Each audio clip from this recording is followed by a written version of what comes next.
مولاي صل وسلم دائما أبدا على حبيبك خير الخلق كلهم. مولاي صل وسلم دائما أبدا على حبيبك خير الخلق كلهم. مولاي صل وسلم دائما أبدا. گرامی، سورہ توبہ ہے جو مسلسل جنگوں کے حوالے سے ہے، غزوات کا ذکر ہے کہ نبی صلی اللہ علیہ وسلم نے اسلام پھیلانے کے لیے جو مزاحمت ہوئی، جو راستہ روکنے کی کوشش کی گئی، اسے کیسے آگے گزرے۔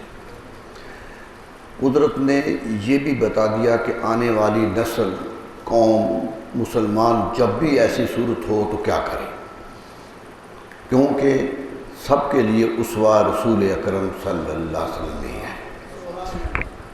امن کی حالت میں بھی وہی اسوہ ہیں، جنگ کی حالت میں بھی وہی اسوہ ہیں۔ ہوا یہ تھا کہ مکہ مکرمہ میں اسلام کو روکا جا رہا تھا، اسلام کی تبلیغ کے خلاف بند باندھے جا رہے تھے، اپنے رشتہ دار تھے، اپنے گھر والے تھے، لیکن مخالفت میں کھڑے ہو گئے تھے۔ اس سے ایک اندازہ کر لیجئے کہ دین کتنا مضبوط ہوتا ہے کہ غلط دین پر بھی رہنے والے اپنے عزیزوں کو بھی چھوڑ دیتے ہیں اپنے دین کی حفاظت کے لیے۔ اس سے ثابت ہوا کہ دین ہمیشہ انسانیت کے نزدیک بڑی قیمت والی چیز رہی ہے۔ نسل چھوڑی جا سکتی ہے، رشتہ دار چھوڑے جا سکتے ہیں، لیکن اپنا دین جو مان لیا گیا ہے اس کو چھوڑنا بڑا مشکل کام ہوتا ہے۔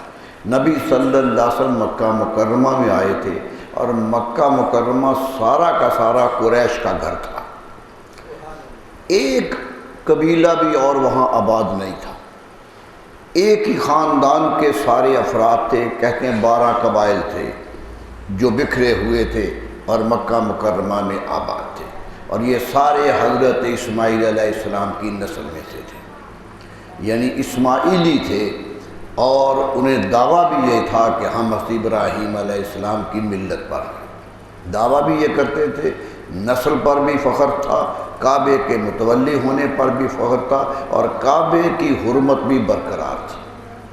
یہ نہیں کہ حرمت برقرار رہی تھی، لیکن اگرچہ ان کی عادات سے کچھ فرق آ گیا تھا۔ اس ماحول میں جب کہ سارے لوگ اپنے تھے، رشتہ دار بھی تھے، ہم زبان بھی تھے، عزت و احترام بھی کرتے تھے، صادق و امین بھی کہتے تھے، جب دعوی نبوت کیا کہ دین بدل لو، جو اس دین پہ تم چل رہے ہو یہ جھوٹا ہے، غلط ہے، یہ شرک ہے، جب بدلنے کا کہا تو سارے ناراض ہو گئے، سارے ناراض ہو گئے۔ وہی وجود جن کا وہ احترام کرتے رہے تھے، میں نے پچھلی مرتبہ بتایا کہ حجر اسود پر کتنا استقبال کیا تھا، ان کے آنے کا کتنا استقبال کیا تھا، حرب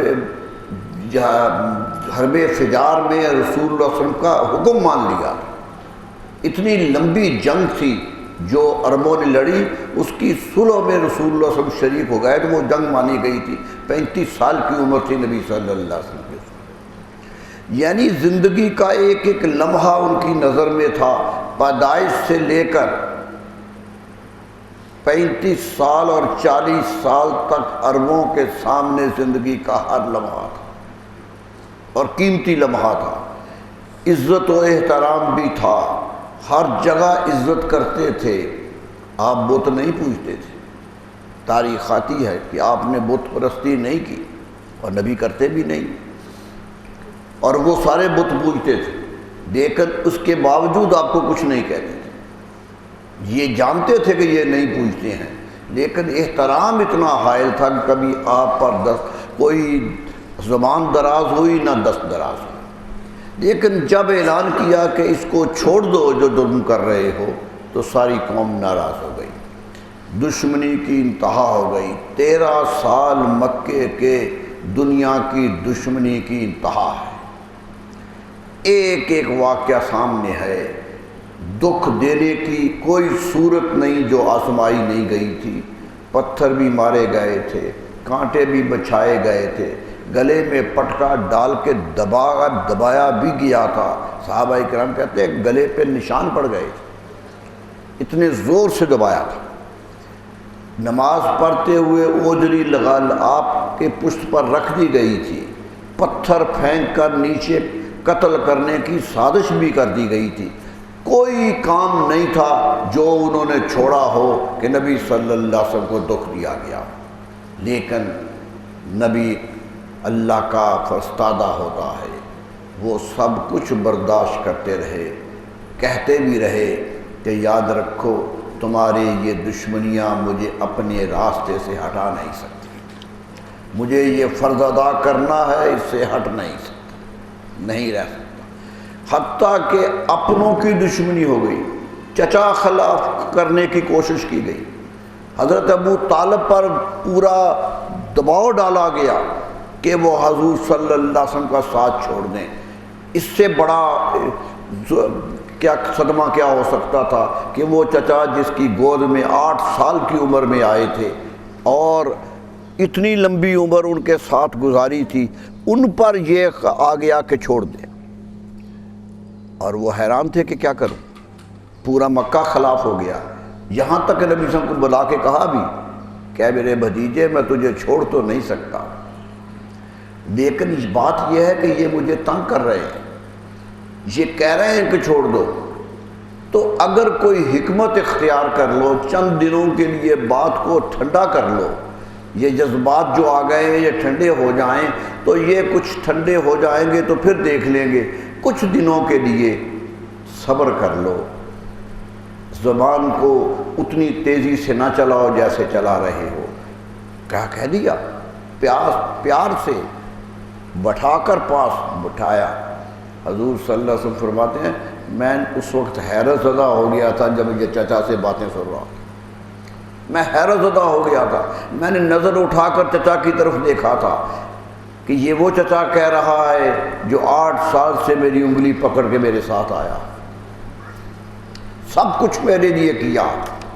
کہنے کے چچا اگر آپ مجبور ہو گئے، اگر برادری کا دباؤ زیادہ آ گیا ہے، چھوڑنا چاہتے ہیں تو میں آپ کو تنگ نہیں کرتا، آپ چھوڑ دیں، آپ چھوڑنے پر آ گئے ہیں تو چھوڑ دیں، لیکن یہ یاد رکھیں کہ میں اپنے مشن کو نہیں چھوڑ سکتا، میں نہیں چھوڑ سکتا۔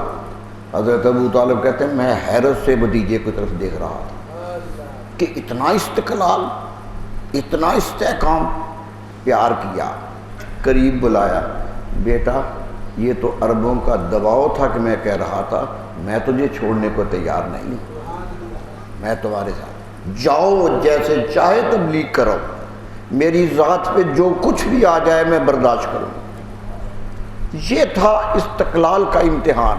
میں سمجھتا ہوں کہ حضرت ابو طالب کے یہ جملے امتحان تھے، یہ ان کی رائے نہیں تھی، امتحان تھے کہ بھتیجا اپنے مشن میں مضبوط کتنا ہے، یہ کامیابی کس طرح چل رہی ہے، نہیں کیا کیا نہیں کیا گیا۔ زندگی میں جو دکھ بھی دیے جا سکتے تھے، نبی صلی اللہ علیہ وسلم فرماتے ہیں، خود فرمایا، حضرت عائشہ صدیقہ نے پوچھا تھا کہ یا رسول اللہ آپ کو دکھ بڑے دیے، فرمایا اے عائشہ مجھے اتنے دکھ دیے گئے ہیں کہ پورے انبیاء کرام کو نہیں دیے گئے، دکھ پہ دکھ دیے گئے۔ لیکن یاد رکھیے، یہ بھی جب کہا ام المومنین نے کہ آپ کے تو پاؤں بھی ورم آ گیا ہے، آپ کا تو چلنا بھی مشکل ہو گیا ہے، لوگ تو چلنے بھی نہیں دیتے، تو مسکرا کے کہا کہ گھبراؤ نہیں، گھبراؤ نہیں، مشن بڑا ہے، مشن بڑا ہے۔ حضرت فاطمہ رضی اللہ عنہ نے فرمایا کہ ابا جان آپ کے دکھ بڑے آ رہے ہیں، آپ کی تکلیف بہت زیادہ ہے، دیکھی نہیں جاتی، تو پیار سے بیٹی سے کہا بیٹی گھبراؤ نہیں، یہ سوچ لو کہ دکھ کسے آ رہے ہیں، یاد رکھو دکھ بھی بڑے ہیں تو تیرے ابا جان کا مرتبہ بھی بڑا ہے، بڑا مرتبہ رکھنے والا نبی ہے، اس لیے دکھ برداشت جتنا بڑا ہو اتنی آزمائش آتی ہے۔ ارے لوگوں کو تو نہیں کہا گیا کہ آگے نمرود میں کود جاؤ، کس کو کہا اللہ نے کہ چھلانگ لگا دو؟ جیسے ابراہیم علیہ السلام کو کہا۔ ایک منصب کی بلندی پر امتحان ہوتا ہے، یہی بلندیاں ہیں۔ امتحان تو دلیل ہوتی ہے کہ قدرت اسے آزما کر اور آگے لے جانا چاہتا، یہی ہے۔ اتنے لوگ آئے، کسی کو چھلانگ لگانے کے لیے نہیں کہا، اسے ابراہیمی کو کہا، بتا دیا کہ یہ میرا خلیل ہے، اسے آزمانا ہے میں۔ تو آزمائش ہمیشہ اللہ کی طرف سے جب آزمائش آتی ہے تو وہ انسان کے استقلال کا امتحان ہوتی ہے کہ تاکہ وہ ثابت کر سکے کہ وہ اللہ کے ساتھ کتنا مخلص ہے، خلوص کتنا ہے۔ تو میں کہہ رہا تھا اتنی زیادہ ظلم و ستم ہوتے چلے گئے، لیکن نبی صلی اللہ علیہ وسلم سب کچھ برداشت کرتے رہے۔ کافر ساتھ دینے کو تیار نہیں تھے۔ مکہ سارا کتنے مسلمان تھے؟ 5 نبوت کا سال ہو گئے تھے اعلان کیے ہوئے، 5 سال ہو گئے تھے نبوت کا اعلان کیے ہوئے، 39 مسلمان تھے پورے مکہ شہر میں۔ یعنی 5 سال کی محنت، 5ویں سال حضرت فاروق اعظم مسلمان ہوئے تو تاریخ کہتی ہے وہ 40ویں تھے۔ یہ حالت تھی، اتنے آہستہ آہستہ اسلام بڑھ رہا تھا۔ اور کتنے تھے؟ عرب یہی کہتے تھے کہ یہ جو آپ کے ساتھی ہیں 2-4 آپ کے قریبی ہیں، باقی تو سارے غلام ہیں، باقی تو سارے نوکر ہیں۔ یہاں تک آ کے کہا کہ ہم آپ سے بات کرنے کو تیار ہیں، آپ معزز ہیں، ہمارے دلوں میں عزت ہے آپ کی، آپ یہ غلاموں کو اٹھا دیں، ان کے ساتھ بیٹھ کے ہم بات کرنے کو تیار نہیں ہیں۔ یہ چھوٹے لوگ ہیں، ہم بڑے لوگ ہیں، یہ چھوٹوں کا ساتھ کیسے ہو سکتا ہے؟ عرب کے ہاں غرور بہت تھا، یہ یاد رکھیے۔ عرب غرور کی اس انتہا پر تھے کہ کوئی قوم بھی اس پر نہیں گئی ہے۔ ٹینیسن انگریز شاعر ہے، وکٹورین دور کا شاعر ہے، اس سے کسی نے پوچھا تھا کہ عرب کیسے تھے؟ انگریز شاعر ہے، نظم میں کہا to find, to seek, to strive, not to yield, 3 لفظ کہے۔ کہتا عرب متجسس ہے، ہر وقت نئی تلاش میں رہتا، اس کی نظریں دیکھتی ہیں کیا چیز آگے آ رہی ہے، محنت کش ہے، ہر لمحہ محنت کرتا ہے، صحرا کے صحرا عبور کر دیتا ہے، ہر دفعہ کچھ نہ کچھ پانے کی ہوس رکھتا ہے، آگے بڑھنے کی ہوس رکھتا ہے۔ اور آخر پہ کہا ناٹ ٹو ییلڈ، یہ بات یاد رکھو وہ جھکنے کا عادی نہیں ہے۔ یہ عرب کی فطرت تھی کہ وہ کٹ سکتے تھے، جھک نہیں سکتے تھے، یہی بات کہی تھی۔ بہت بڑا ابو لہب کا جملہ تاریخ میں موجود ہے کہ جب کافروں نے کہا کہ دین بڑھتا جا رہا ہے روکو، تو نظریں اٹھی ابو لہب کی طرف، وہ بھی کافروں کے گروہ میں بیٹھے، چچا تھے نبی سے، کہا آپ چچا ہیں کیوں نہیں روکتے؟ تو بڑی حسرت سے کہا کہ میں روک تو لوں، خواہش تو میری یہ ہے، لیکن میرا بھتیجا ہے، مرحوم بھائی کا بیٹا ہے، کچھ کہنے کو جی نہیں چاہتا۔ یہ تصور تھا عرب کا۔ عرب بہت بڑی قوم ہے، سچی بات یہ، ہم تو ان کی خامیاں گن گن کے تھک جاتے ہیں، خامیاں۔ میرے دوستو ایک خوبی تو دیکھو نا، اللہ نے آخری دین ان کو دیا۔ دنیا ساری بستی تھی، کسی اور کام میں کیوں نہیں آ گیا؟ نبی صلی اللہ علیہ وسلم ہندوستان میں نہیں آ سکتے، آدم علیہ السلام تو ہندوستان آ گئے تھے، سری لنکا پہ اترے تھے جنت سے، یہاں سے گئے تھے۔ بڑے لوگ آئے، دنیا جہان میں پھیلے، لیکن عرب کو سعادت حاصل ہے، اور پھر ایک ایسی سعادت کہ حضرت ابراہیم علیہ السلام کے بعد حضرت اسماعیل علیہ السلام پہلے شخص تھے جو عرب میں آئے تھے اور آ کر وہاں رہے تھے، وہی وہاں پرورش پائی تھی، ان کے علاوہ کوئی 1,24,000 نبیوں میں سے ایک نبی ادھر نہیں آیا۔ یہی تو کہتے ہیں عرب، یہی فخر سے کہا کرتے ہیں کہ اللہ نے ساری دنیا کو نبی دیے، ہمیں صرف آخری نبی دے دیا، اور یہی عزت ہمارے لیے کافی ہے۔ یہ فخر تھا، انہیں دشمنی کی تھی۔ عجیب بات یہ ہے، یہ اور بات میرے ذہن میں آ رہی ہے، دشمنی کرنے میں وہ حد درجہ دور گئے، بہت دشمنی کی ہے، لیکن یاد رکھ لیے منافقت نہیں کی ہے۔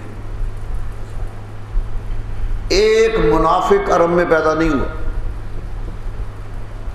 مکہ مکرمہ میں ایک منافق کا ذکر نہیں ملتا تاریخ میں، یا وہ ادھر تھے یا ادھر تھے، درمیان میں نہیں تھے۔ اگر آ کے کہتے تھے دروازہ کھٹکھٹا کے کہ میں مسلمان ہو گیا ہوں، تو نبی صلی اللہ علیہ وسلم کبھی شک نہیں کرتے تھے کہ یہ کس لیے آیا ہوگا۔ دروازے پہ دستک دینے والا کبھی بھی جھوٹ بول کے نہیں آتا تھا، ایک مرتبہ بھی نہیں گیا۔ حضرت فاروق اعظم جب آئے تھے اسلام قبول کرنے تو صحابہ نے دروازے میں سے دیکھا تھا، دروازے سے ایک دراڑ تھی، اس میں سے دیکھا تھا۔ کیوں کہ دروازہ بند کر کے بیٹھے ہوئے تھے، 39 تو سارے مسلمان تھے۔ تو ایک صحابی نے دیکھ لیا، کہا حضور عمر فاروق ہے، عمر بن خطاب ہے، اور ننگی تلوار ہاتھ میں ہے۔ وہ سمجھتے تھے کہ جب تلوار لے کے آیا ہے تو اس لیے آیا ہوگا کہ نبی صلی اللہ علیہ وسلم پر حملہ کرے، بہادر بھی ہے، طاقتور بھی ہے، اور ننگی تلوار ہاتھ میں، دلیل ہے کہ یہ لیے آیا تھا۔ نبی صلی اللہ علیہ وسلم نے کیا فرمایا تھا؟ میرے صحابہ دروازہ کھول دو، دروازہ کھول دو۔ انہیں یقین تھا کہ جو دروازے پہ آیا ہے اس نیت سے نہیں آیا۔ فرمایا کھولو دروازہ، دیکھتے ہیں کیسے آیا۔ دروازہ کھولا تو قدموں پہ گر پڑے، قدموں پہ گر پڑے۔ روایت یہ ہے کہ نبی صلی اللہ علیہ وسلم نے چادر کا دامن پکڑ کے کھینچا، جو اوپر چادر لی تھی کھینچا۔ فرمایا عمر ایک بات بتاؤ، گھر سے کس ارادے سے چلے تھے اور یہاں کس ارادے سے آئے؟ یعنی یہ تو میرے نبی کی، میرے دوستو، بصارت تھی۔ یہ تو بصارت کی انتہا تھی کہ گھر چلتے بھی دیکھ رہے ہیں اور آتے ہوئے بھی دیکھ رہے ہیں، بتا رہے ہیں کہ میری نظر تم پر ہے، تم میری نظروں سے غافل نہیں ہو۔ تو بتانا یہ مقصود ہے کہ عربوں کی فطرت بڑی واضح تھی، جب بھی آتے تھے کبھی چھپ کے حملہ کرنے نہیں آئے، کبھی میدان میں نے جنگ بدر ہوئی، عتبہ تھا سامنے جو مکہ کا سردار تھا، عتبہ بہت بڑا جرنیل ہے عرب کا، اس کا نام آج بھی عربوں کے بڑے جرنیلوں میں لیا جاتا ہے۔ عتبہ بن ربیعہ سامنے کھڑا تھا، رسول اللہ صلی اللہ علیہ وسلم نے کہا نکلو، تو انصار میں سے 3 آدمی نکلے کہ لڑنا ہے۔ کیوں؟ دیکھیے کتنے بے خوف تھے کہ خود نکلا، بھائی کو لے کے آیا، بیٹے کو لے کے آیا۔ کبھی ہوتا ہے کہ خاندانی جنگ میں جھونک دیا جائے، خاندان کا خاندان لے کے آیا تھا، اس قدر طاقت سے آیا تھا۔ حضور صلی اللہ علیہ وسلم نے اشارہ کیا تو انصار میں سے حضرت عبداللہ، عوف، معاذ 3 صحابی نکلے۔ یہ غرور تھا عرب کا، کہنے لگا پہلے بتاؤ تمہارے نام کیا ہے؟ انہوں نے بتایا قبیلہ کس کا ہے؟ کہنے لگے مدینہ کے رہنے والے ہیں۔ کہتا میں نہیں لڑوں گا۔ آواز دی وہاں کھڑے ہوئے کہ اے محمد صلی اللہ علیہ وسلم، میں یثرب کے چرواہوں سے لڑنے کے لیے نہیں آیا، مجھے خبر ہے میرے آپ کے ساتھ ہمارے ہم عصر بھی ہیں، ہمارے جیسے بھی ہیں، ان کو نکالو، ان کو نکالو۔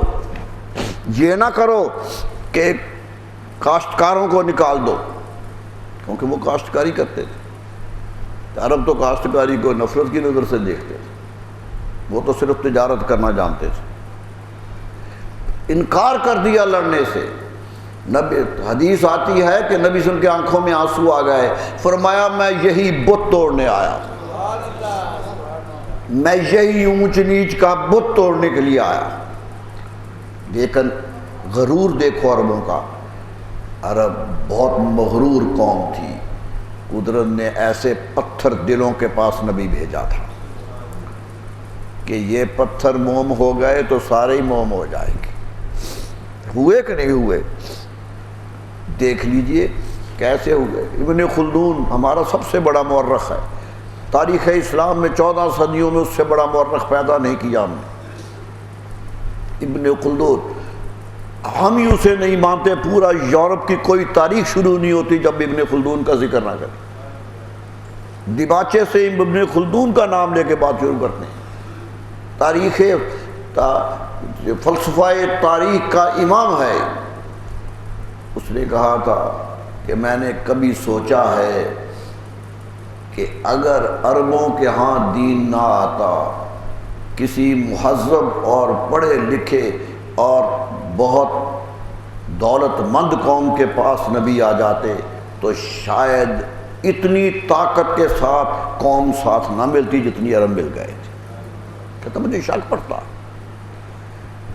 یہ شک کا اظہار کر رہا ہے کہ عربوں نے مخالفت کی تو حد درجے کی، جب ادھر آئے، ادھر کھڑے ہیں، ادھر آ گئے ہیں تو شک نہیں ہوا۔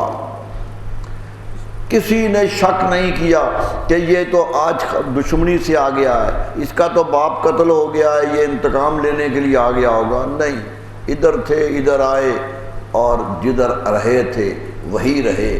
حتیٰ کہ عربوں کی عادت تو یہ رہی، حضرت امام حسین کے سامنے ہو رہا ہے یا نہیں آیا؟ لشکر یزید کا سپہ سالار ہے، دل میں آ گیا ہے، چھوڑ کے آ گیا ہے، کیا صف حسین میں سے کسی نے شک کیا؟ سب نے احترام کیا، کیونکہ وہ جانتے تھے کہ یہ جو کہتے ہیں اس پر عمل کرتے ہیں۔ یہی خوبی تھی عربوں کی جسے اللہ نے پسند کیا ہے کہ دشمنی کر لو کتنی کرو گے، جب دوستی کرو گے تو تم جیسی دوستی بھی کوئی نہیں کرے گا، پھر دوستی بھی تمہاری دنیا میں مثالی ہوگی۔ قرآن کہتا ہے کہ تم سمجھتے ہو اے مکے والو کہ ہم ساتھ نہ ہوں گے تو نبی کی نبوت نہیں چلے گی، یہ غلط فہمی ہے تمہیں۔ الا تنفروا، اگر تم نبی سنگ کے ساتھ جہاد پہ نہیں نکلو گے تو یاد رکھو اللہ تمہیں عذاب دے گا، اللہ تمہیں عذاب دے گا۔ اور یہ بات یاد رکھو، اگر نہ نکلے، نبی کا ساتھ نہ دیا، یستبدل قومن، اللہ تعالیٰ تمہاری قوم بھی بدل دے گا، کوئی نئی قوم پیدا کر دے گا۔ جملہ کتنا سخت ہے۔ بلا تضروہ شیئا، اللہ کو یہ کرنا کوئی چیز تکلیف تو نہیں دیتی، اللہ چاہے تم سب کو مٹا کے نئی قوم لے آئے۔ اللہ نے تمہیں رکھا ہے اس لیے کہ تمہیں رسول اللہ کی مدد کرنا ہے۔ یہ مت سمجھو کہ تم نہ کرو گے تو اللہ کے ہاں عجز آ جائے گا، کمزوری آ جائے گی، اپنا دین نہیں پھیلائے گا۔ یہ دین کو پھیلنا ہے، ہر حال میں تم ساتھ دو یا نہ دو، یہ قرآن کا فیصلہ تھا۔ واللہ علی کل شیء قدیر، اور اللہ ہر چیز پر طاقت رکھتا ہے، ہر چیز پر طاقت رکھتا ہے۔ جو میں نے آیت پڑھی اس کا ایک مقصد تھا۔ اگلی آیت میں قرآن نے ایک اور بات کہہ دی، الا تنصروہ، اگر تم نے میرے رسول کی مدد نہ کی۔ قرآن کہتا ہے اگر تم نے میرے رسول کی مدد نہ کی، فقد نصرہ اللہ، تو بے شک تم مدد کرو نہ کرو اللہ ان کی مدد کرے گا۔ اللہ نے مدد کر دی ہے، اللہ نے ان کا ساتھ دینے کا فیصلہ کر لیا ہے۔ کب کیا؟ اذ اخرجہ الذین کفروا، دیکھ لو جب کافروں تم نے انہیں مکہ سے نکال دیا تھا تو ہم نے کیسے مدد کی تھی۔ نکالا تھا تم نے، شہر چھوڑ کے گئے تھے، مدد کیسے کی تھی؟ ثانی اثنین اذ ہما فی الغار، ہم نے غار میں 2 آدمی بھیج دیے تھے، 2 تھے جنہیں غار میں بھیج دیا تھا۔ یہ 2 قدرت نے اپنی مدد کی نشانی کے طور پر ذکر کیا، قدرت نے اپنی مدد کی نشانی کے طور پہ ذکر کیا ہے کہ یاد رکھو یہ 2 انسان نہیں تھے، یہ 2 قوتیں تھیں، یہ قوتیں تھیں، یہ دین کو زندہ رکھنے کا نشان تھے۔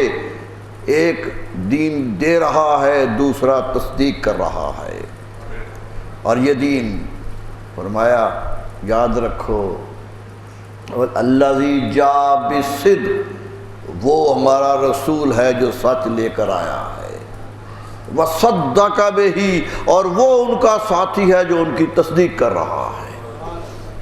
قدرت نے اپنی مدد کے اظہار کے لیے صرف 2 وجودوں کا ذکر کیا، 2 وجودوں کا ذکر کیا ہے۔ دیکھ لو ان کی طاقت کیا تھی، ان کی عظمت کیا تھی قدرت کے ہاں، وہ کتنے محترم تھے۔ مکے سارے کو کہا جا رہا ہے کہ تم مدد نہ کرو گے تو قوم بدل دیں گے، قوم نہیں لے آئیں گے، نہ مدد کرو۔ اللہ نے مدد کر دی ہے کہ 2 کو نکال دیا ہے، تمہارے چنگل سے، تمہارے حلقے سے 2 کو ہم لے گئے ہیں، دیکھنا یہ 2 کتنی طاقت سے واپس آئیں گے، یہ دیکھنا۔ ثانی اثنین اذ ہما فی الغار، فرمایا یہ 2 میں سے دوسرے تھے جو غار میں تھے، اذ یقول لصاحبہ، جب وہ اپنے ساتھی سے کہہ رہے تھے۔ اللہ اللہ، کتنے لفظ قرآن نے استعمال، ثانی اثنین بھی کہہ دیا، صاحب بھی کہہ دیا، لصاحب، جب وہ اپنے ساتھی سے کہہ رہے تھے لا تحزن، نہ ڈرو، ان اللہ معنا، اللہ ہمارے ساتھ۔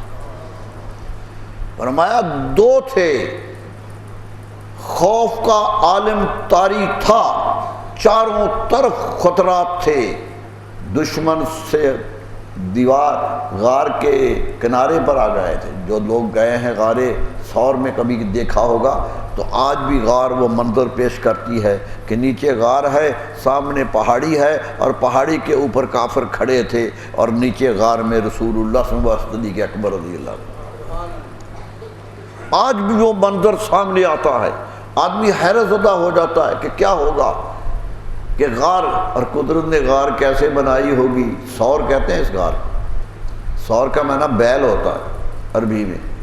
آج بھی غار کے اندر جاؤ تو یوں محسوس ہوتا ہے جو پتھر اندر پڑا ہے وہ بیل کی شکل کا،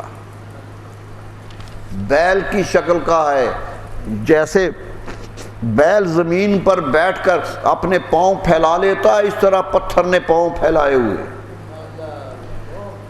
اور نیچے پتھر پڑا ہے اور اوپر چھت ہے، پتھروں کی پہاڑ کی چھت ہے، ادھر دروازہ ہے اندر داخل ہونے کا، اور دوسری طرف سوراخ ہے ہوا آنے کا۔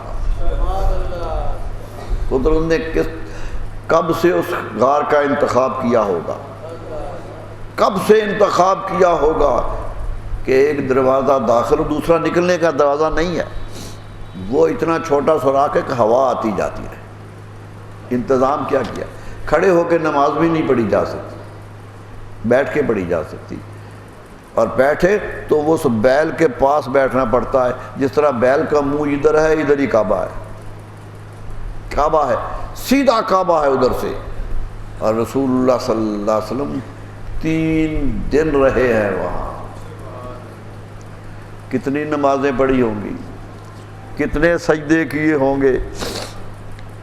ایک عجیب بات ہے، ایک ثابت کر دیا کہ میں اگرچہ مکے سے نکل کے جا رہا ہوں لیکن کعبے کا رخ نہیں چھوڑ رہا، کعبے کا رخ میرا کعبے کا، بیٹھتا بھی ہوں تو کعبہ رخ میں ہے۔ غار حرا میں جائیے، غار حرا کے اندر داخل ہو تو سیدھا کعبہ، کعبہ سیدھا ہے۔ غار میں جب نبوت کا اعلان نہیں بھی کیا تو ایک غار میں بیٹھ کے عبادت کرنے گئے ہیں، غار کسی طرح کی بھی ہو سکتی تھی لیکن غار بھی وہی چنی جس کا رخ کعبے کو ہے۔ امت کو بتا دیا کہ چلا کرنے والوں اللہ کے ہو کے نعرے لگانے والوں، کسی زاویوں میں بیٹھنے والوں، تمہارا رخ کعبے کی طرف رہنا چاہیے۔ تمہارا رخ، میں نے ابھی اعلان نہیں کیا تھا، رخ کعبہ تھا، اور جب میں مکہ سے نکلا تھا حالت یہ تھی کہ دشمن پیچھے تھے، میں تو وہاں چھپنے کے لیے گیا تھا، لیکن چھپتے ہوئے بھی کعبہ کو بھولا نہیں تھا۔ کعبہ میرے سامنے تھا، اور میں نے نماز وہاں بھی پڑھی تھی۔ کتنی نمازیں پڑھی ہوں گی۔ آج جب وہ زائرین وہاں جاتے ہیں تو نماز پڑھتے ہیں تو خیال آتا ہے کہ یہ جگہ ہوگی جہاں رسول اللہ نماز پڑھتے ہیں۔ ایک منظر ہوتا ہے، ایک عجیب منظر دل میں آتا ہے، اور کوئی رخ نہیں بدلنے پڑتا، پوچھنا نہیں پڑتا کعبہ کدھر جاتے، اندر رخ ہی وہی ہے، دوسرا رخ ہو ہی نہیں سکتا، دوسری طرف سجدہ ہو ہی نہیں سکتا، ہوتا ہی ادھر ہے جو کعبہ ہے۔ قدرت بتا رہی تھی کہ میرا نبی مشکلات میں بھی گھرا ہوا ہو تو کعبہ پیش نظر رہتا ہے۔ اے آنے والوں، کعبہ نہ بھولو، تمہارے سجدے ضائع نہیں ہونے چاہیے۔ وہ غار حرا میں بھی سجدہ کرتے رہے، غار ثور میں بھی سجدہ کرتے رہے، سجدہ کرتے ہی دنیا سے گئے۔ بتا دیا کہ سجدہ مقصود ہے مومن کا، مقصود ہے مومن کا۔ وہاں بیٹھے حضرت صدیق اکبر رضی اللہ ساتھ ہیں، کافر ڈھونڈتے ہوئے آ گئے، تلاش تھی، ارے 1000 اونٹ انعام مقرر کر دیا تھا کہ جو رسول اللہ کو پکڑے گا 1000 اونٹ دیں۔ دیکھیے اس دور کا زمانہ، اور انعام دیکھیے، لوگ بھاگے پھر رہے تھے، لالچ نے اتنا اندھا کر دیا تھا کہ کوئی ادھر کدھر پہاڑوں کی کوہوں پہ پھر رہے تھے کہیں چھپے نہ ہو۔ انہیں بھی خبر تھی جانا ہے تو اتنی جلدی تو نہیں نکلے ہوں گے، ابھی تو نکلے ہی ہیں، کہیں راستے میں ہی ہوں گے، کوئی ادھر جا رہا ہے کوئی ادھر جا رہا ہے، اور گروہ ایک وہاں بھی آ گیا ہے، اس غار کے سامنے کھڑا ہو گیا ہے۔ حضرت صدیق اکبر رضی اللہ عنہ فرماتے ہیں، یا رسول اللہ، اگر یہ لوگ کھڑے کھڑے اپنے پاؤں کی طرف دیکھ لیں تو ہمیں دیکھ لیں گے، اگر یہ پاؤں کی طرف دیکھیں تو ہمیں دیکھ لیں گے۔ فرمایا گھبراؤ نہیں، اللہ ہمارے ساتھ ہے، گھبراؤ نہیں، اللہ ہمارے ساتھ ہے۔ اللہ توفیق ہی نہیں دے گا کہ نیچے دیکھ لیں، وہ آنکھیں اٹھا اٹھا کے ہی دیکھتے رہے۔ میرے دوستو، آنکھیں اٹھا کر کائنات کو تکنے والوں کو کچھ نہیں ملتا، ملتا انہیں ہی ہے جو نظریں جھکاتے ہیں۔ جھکانے کی توفیق ہی نہیں دی اللہ نے۔ وہاں کہا ان اللہ معنا، اللہ ہمارے ساتھ ہے۔ حضرت اکبر فرمایا کرتے تھے میرے لیے زندگی کا یہی جملہ کافی ہے، میرے فخر کے لیے یہی جملہ کافی ہے کہ رسول فرمایا اللہ ہمارے ساتھ ہے، جو اللہ میرے رسول کے ساتھ ہے وہ میرے ساتھ بھی ہے۔ کیونکہ اکٹھا کہا ہے ان اللہ معنا۔ اور دیکھ لیجئے کس محبت سے کہا، فرمایا فَأَنزَلَ اللَّهُ سَكِينَتَهُ عَلَيْهِ، قرآن کہتا ہے ہم نے ان پر سکون طاری کر دیا، خوف دور کر دیا۔ دشمن دیکھ بھی رہے ہیں، سامنے ہے، نظر بھی آ رہے ہیں، دو ہی ہیں اور وہ سینکڑوں کی تعداد میں ہے، لیکن ہم نے ایسا سکون دیا کہ خوف ہی نکل گیا۔ وَأَيَّدَهُ بِجُنُودٍ لَمْ تَرَوْهَا، اور ایسے لشکر سے مدد کی جو تم دیکھ بھی نہیں سکتے۔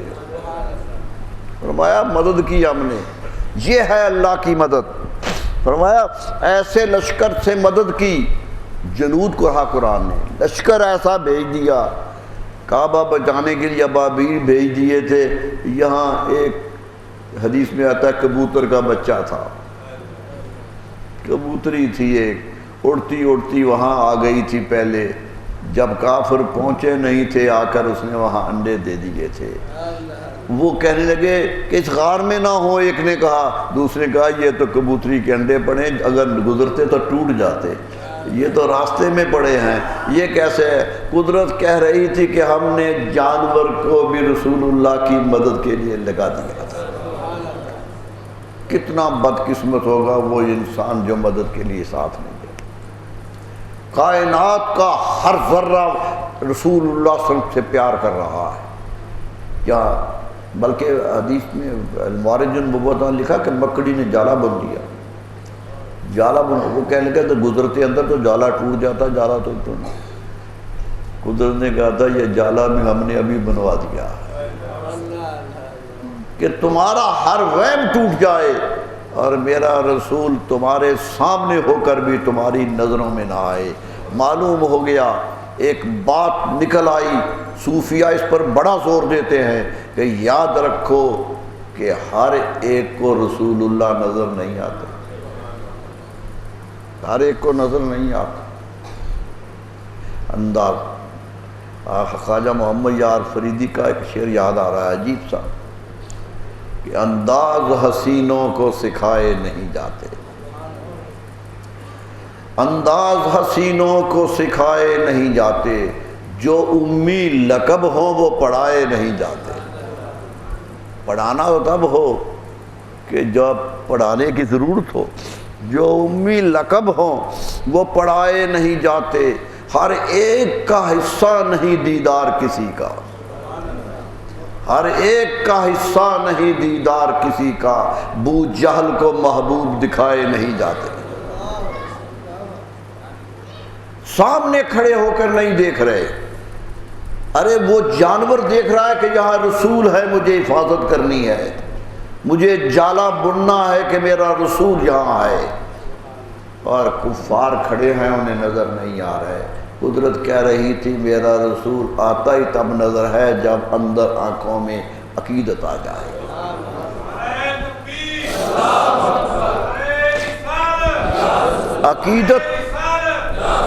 عقیدت آئے تو وہ نظر آتے ہیں، دشمن کو تو نظر نہیں آتے۔ دشمن، میں نے حدیث سنائی تھی آپ کو کہ نبی صلی اللہ علیہ وسلم مسجد نبوی میں تشریف فرما تھے تو ایک بڑا دشمن آیا، وہ یہودی تھا، دشمن تھا بہت، ابھی چل رہے تھے، وہاں مدینہ خالی نہیں ہوا تھا، آ کے سامنے بیٹھ گیا رسول اللہ صلی اللہ علیہ وسلم۔ آپ نے کچھ نہیں کہا کہ کیوں آئے ہو، کیسے بیٹھے ہو، بڑی ٹکٹکی باندھ کے رسول اللہ صلی اللہ علیہ وسلم کے چہرے کو دیکھنے لگے۔ آپ مسکراتے رہے، وہ دیکھتا رہا، دیکھتا دیکھتا کہنے لگا اے محمد صلی اللہ علیہ وسلم، ناراض نہ ہو تو ایک بات کہوں؟ آپ نے کہا کہو۔ کہنے لگا آپ کا چہرہ مجھے اچھا نہیں لگتا، اور جملہ بہت سخت ہے اس کا، اقبح، مطلب برا، سب سے برا یہ جملہ کہا کہ آپ کا چہرہ تو بہت برا لگتا ہے، اس سے تو برا میں نے چہرہ ہی کبھی نہیں دیکھا۔ اتنا سخت جملہ کہہ دیا، صحابہ کرام تڑپ اٹھے کہ یہ کیا ہو گیا۔ رسول اللہ صلی اللہ علیہ وسلم نے کہا نہیں ٹھہرو، صبر کرو۔ فرمایا قد صدقتا، اے آنے والے تو نے سچ کہا ہے، زبان رسالت سے یہ جملہ نکلا، تو نے سچ کہا ہے۔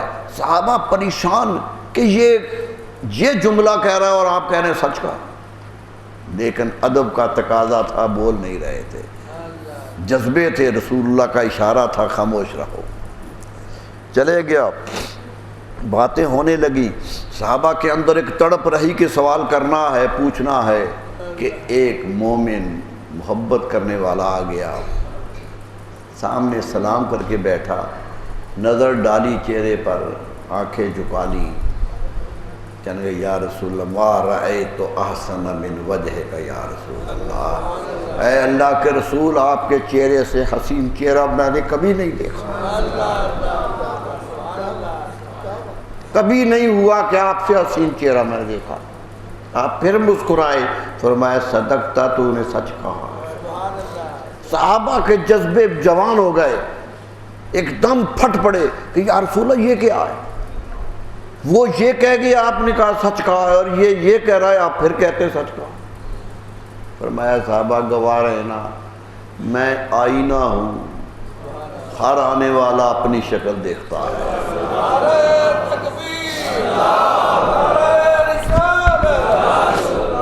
فرمایا آئینہ ہوں، اگر وہاں کوئی نقص نظر آتا ہے تو اپنے اندر ٹٹولو کہ نقص کہاں ہے۔ ان میں خوبیاں نظر آتی ہیں۔ کبھی صحابہ سے بھی سنا کہ کوئی خرابی تھی، وہ تو چال کو بھی دیکھتے تھے، وہ تو پاؤں کو بھی دیکھتے تھے، وہ تو مسکراہٹیں بھی دیکھتے تھے۔ حضرت جابر رضی سے پوچھو، اور میں رسول اللہ صلی اللہ علیہ وسلم جب کافروں نے بلایا تھا کہ چاند توڑ دو تو گھر سے نکلے تھے، تو میں ساتھ ساتھ تھا۔ رسول اللہ صلی اللہ علیہ وسلم گھر سے نکلے تھے، قمیض پہنی ہوئی تھی، فرمایا بازو کھلے تھے، بازو بڑے بڑے تھے، کھلے تھے، تو آئے تھے۔ فرمایا میں رسول اللہ صلی اللہ علیہ وسلم کو آتے ہوئے ساتھ دیکھ رہا تھا، اور کبھی کبھی چودھویں کے چمکتے ہوئے چاند کو دیکھ رہا تھا، کیونکہ امتحان تو یہی تھا کہ 14ویں کا چاند توڑ دو۔ کہاں کبھی ادھر دیکھ رہا تھا۔ جواب دیتے ہیں کہ قسم ہے پروردگار کی جس نے مجھے پیدا کیا ہے، رسول اللہ کا چہرہ چاند سے خوبصورت نظر آتا ہے۔ دیکھنے والا تو یہ دیکھتا ہے۔ یہ ہے محبت کی دنیا کہ جو کچھ نظر آئے وہ حسین تر نظر آئے۔ فرمایا اس سے حسین نہیں میں نے دیکھا۔ حضرت ابو ہریرہ فرماتے ہیں رسول اللہ صلی اللہ علیہ وسلم بولتے تھے تو کلام کرتے تھے تو میں دیکھتا رہتا تھا بولتے کیسے ہیں، میں جملوں کی ساخت دیکھتا رہتا تھا۔ فرمایا کان النور ینحدر من فمہ، یوں محسوس ہوتا تھا کہ لبوں سے نور گر رہا ہے۔ یہ تصور تھا کہ نور ہے۔ دوسرا صحابی دیکھتا ہے تو کہتا ہے کان النور ینحدر بین ثنایا ہو، ان کے دانتوں کے جو سوراخ تھے، فاصلے تھے، ان کے اندر سے نور نکلتا ہوا نظر آتا۔ لوگ تو دیکھ رہے تھے۔ ارے جس کے بال پر لوگ تڑپنے لگ جائیں، صلح حدیبیہ میں جب صلح مشکل ہو رہی تھی تو سہیل بن عمر واپس گیا تھا، وہ جو مکے والوں کا نمائندہ بن کے آیا تھا، جا کے کہنے لگا جنگ نہ لڑو، اس نبی کو روکو نہیں، کوئی حکمت سے روک لو، جنگ پر نہ آؤ۔ انہوں نے کہا تم جنگ میں فتح نہیں پا سکتے۔ سہیل بن عمر نمائندہ کفار کا ہے اور کہہ رہا ہے کہ نہیں ہو سکتا۔ انہوں نے کہا کیوں؟ اس نے کہا میں نے کسریٰ کا دربار بھی دیکھا ہے اور روم کے بادشاہ کا دربار بھی دیکھا ہے۔ دنیا کی دو ہی بڑی حکومتیں ہیں، ایران کی ہے اور روم کی ہے، دونوں کے درباروں میں گیا ہوں، میں ان کے انداز، ان کے ملازموں کے انداز دیکھے ہیں، آج جو میں نے دیکھا ہے وہ سب سے منفرد ہے۔ آج جو میں نے دیکھا یہ کہیں نہیں دیکھا۔ انہوں نے کہا کیا دیکھ لیا؟ خدمتگار تو وہ بھی بڑے ہیں، سلام کرتے ہیں جھک جھک کے، سجدے کرتے ہیں، کہتے کرتے ہوں گے۔ فرمایا میں نے دیکھا ہے کہ رسول اللہ صلی اللہ علیہ وسلم وضو کرنے لگے، منہ میں پانی ڈالا اور کلی پھینکی، کہتا ہے قسم ہے مجھے پروردگار کی، اس کلی کے پانی کا ایک قطرہ زمین پر نہیں آیا، صحابہ نے ہاتھوں میں لے لیا، صحابہ نے ہاتھوں میں لے لیا ہے، نیچے نہیں گرنے دیا ہے۔ کہنے لگا یاد رکھو جس وجود کے پانی کا بچا، وضو کا بچا ہوا پانی امتی نیچے نہیں گرنے دیتے ہیں، اس کا خون کیسے بہانے دیں گے؟ کیسے ہوگا کہ مکہ والوں تم ان کا خون کر سکو؟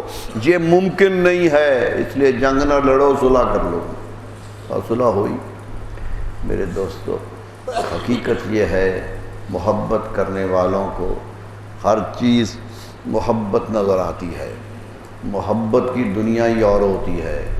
ان المحب لمن یحب مطیع، محبت کرنے والا جس سے محبت کرتا ہے اس کی ہر بات مان لیا کرتا ہے، تصور کر لیا کرتا ہے۔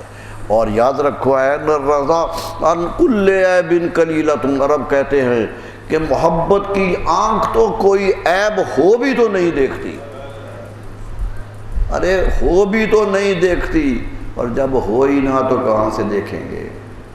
یاد رکھ لیجئے میرے دوستو دشمن کی آنکھ ہمیشہ دشمنیاں دیکھا کرتی ہے. آؤ کوشش کرو کہ نبی صلی اللہ علیہ وسلم سے پیار کرنے کی کرو.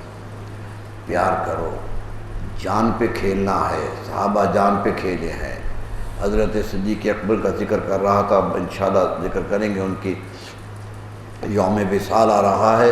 یاد رکھ لیجئے کہ ایسا یار غار ہے جس نے زندگی تاریخ صدیق اکبر کی تاریخ گواہ ہے کہ پورے ایمان لانے سب سے پہلے ایمان کے اندر آئے, سب سے پہلے قریب تر آئے, محبت کے ساتھ کھڑے ہوئے اور پوری عمر ساتھ گزاری.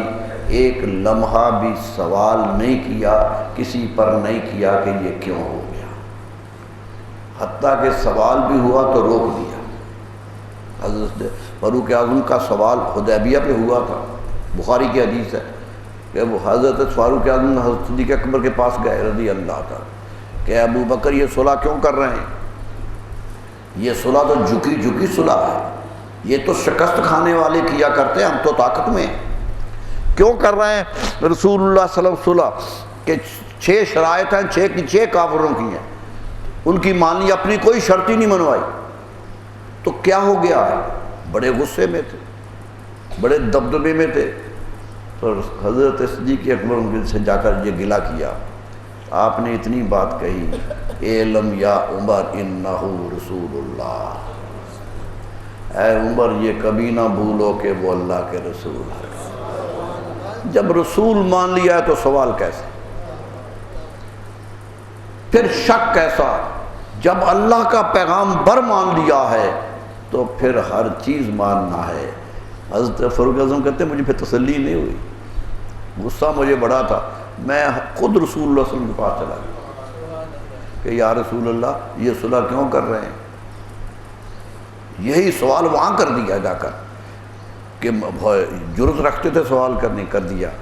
تو حضور صلی اللہ علیہ وسلم فرمایا اے عمر یاد رکھو انی رسول اللہ, میں اللہ کا رسول ہوں. وہی جواب دیا جو صدیق اکبر نے دیا تھا کہ میں اللہ کا رسول ہوں. جب مجھے رسول مانتے ہو تو پھر کس بات کی دلیل طلب کرتے ہو؟ کس بات کی دلیل طلب کرتے ہو؟ آؤ تسلیم کرو. میرے دوستو یہی ایمان کا تقاضا ہے. اللہ تعالی ہمیں ایمان کے تقاضے پورے کرنے کی توفیق عطا فرمائے. مولاي صل وسلم دائما أبدا على حبيبك خير الخلق كلهم. مولاي صل وسلم دائما أبدا على حبيبك خير الخلق كلهم. مولاي صل وسلم دائما أبدا